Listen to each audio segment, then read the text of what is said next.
Sa wala pa na kay balo, mauni akong ginikanan si Lilia Cabantila daw. Sukad pa sa dalaga pa hantod karon mauni po nang napasya po si mama og tamban para lang makahuman ang iyang anak sa pag-eskwela.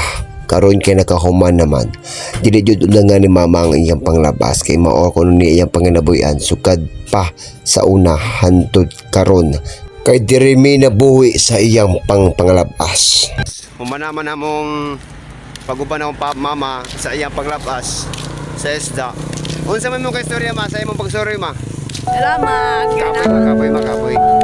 Oh. Dili lalim. Dili lalim ang paglabas. Kapoy kayo pero anang sakripisyo lang. Laban lang sa kinabuhi.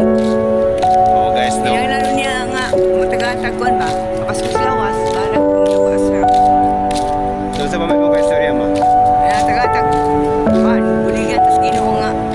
Hingi po nga tong lawas. Okay gayo. Paglabas may mga kapulian. May mga problema. Okay. Sa pamilya, sa kinabuhi na. So guys, Piminti kwarta. guys, success naman ang among pagsuroy. Puro man kita naman kay mama tagaman kay ila diri. So hanggang dito na po yung video ko. Salamat po sa pag-watch po sa video ko.